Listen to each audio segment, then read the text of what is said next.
They look untouchable. Steel in their skyline, gold in their banks, flags flying over continents they don't own. But beneath the power suits and polished speeches, the empire is rotting, crumbling behind the curtains of control. And while the world watches in awe, Africa must watch with awareness, because when empires fall, they do not fall quietly. They fall violently, and they bury the blind beneath their rubble. History never warns the asleep. It simply erases them. Morality has fled their boardrooms. Truth no longer lives in their media. Justice? Crushed beneath corporate greed and quiet coups. And though they still broadcast strength with polished screens, their foundations are cracking. Their gods are printed paper. And their peace is theater. The empire is falling. And Africa must not sleep through this collapse, because for centuries, they didn't just conquer our lands, they colonized our confidence. They labeled our wisdom as witchcraft, branded our brilliance as barbaric. And when they could no longer chain our bodies, they came for our minds. They trained us to trust their systems, to seek their approval, to bow before their institutions, to chase their visas like holy relics, to see their rejection as divine judgment, to treat their systems like scripture, to bleach our skin and our culture into invisibility. But now the mask is slipping. Their democracy, always selective, their aid, always transactional, their freedom, a script never ours to write, and their power, built not on truth, but on our silence. But silence is ending. The storm is speaking, and Africa is waking.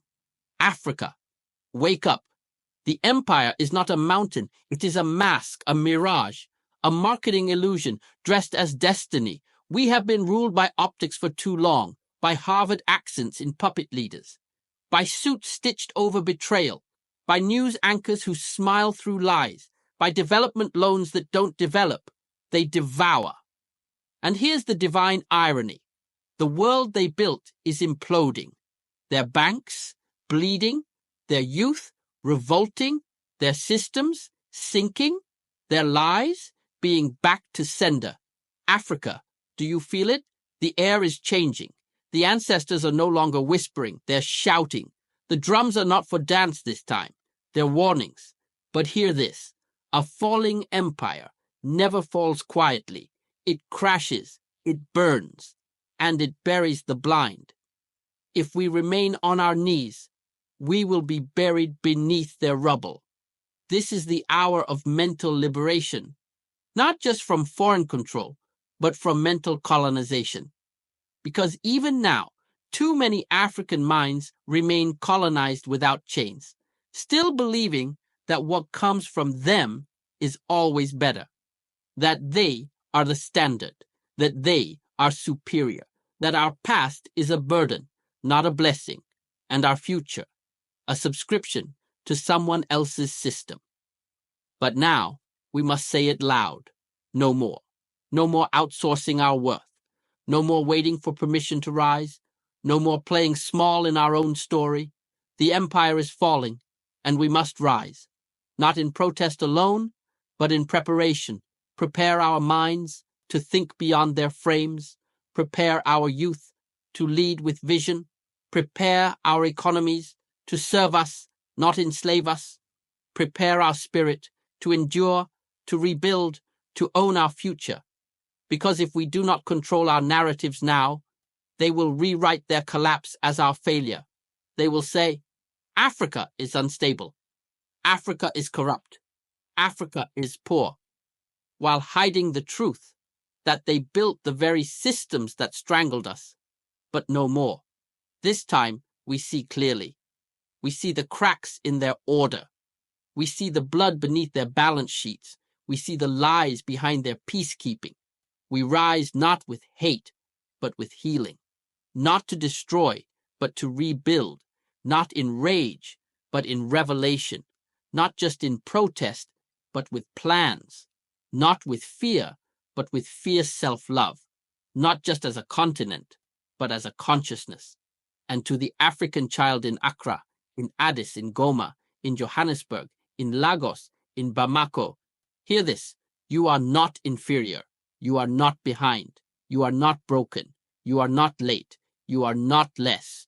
You are the consequence of centuries of resistance, of those who refused to kneel, of the ones who sang freedom in chains, of Sankara and Biko, of Lumumba and Nzinga, of Nkrumah and Ya Asantewa, of unnamed rebels, healers, prophets, and queens. They started the fire, and now it burns in you. So rise, learn, unlearn, organize, question, building dream audaciously, speak boldly, because when empires fall, those who are ready become the architects of tomorrow. We were never meant to be slaves, never born to be copycats, never created to be silent. We were born from kingdoms, not cages, forged from gold, not guilt, rooted in strength, not shame. This is the hour. The empire is falling. Let it fall. But let Africa rise. And this time, we don't rise for revenge. We rise for restoration, for wholeness, for truth, for a future authored by Africans, for Africans, on African terms. The world is shaking, but we are awakening. And if we dare to rise together, this will not just be the fall of an empire. It will be the return of a continent. If this message stirred something in you, don't let it fade. Subscribe to Epic Africana for more unapologetic African truth, untold history, and mental liberation. Comment below. I choose to rise to stand with the awakening. Share this with every African youth, elder, dreamer, and freedom fighter you know. Join the movement. We're not just creating content. We're building minds, not mobs. A community, not chaos. A vision, not vengeance. The empire is falling. But Africa is awakening. Turn on notifications so you don't miss the next revolution of thought. Follow for more spoken word documentaries, truth-centered content, and fire for the soul.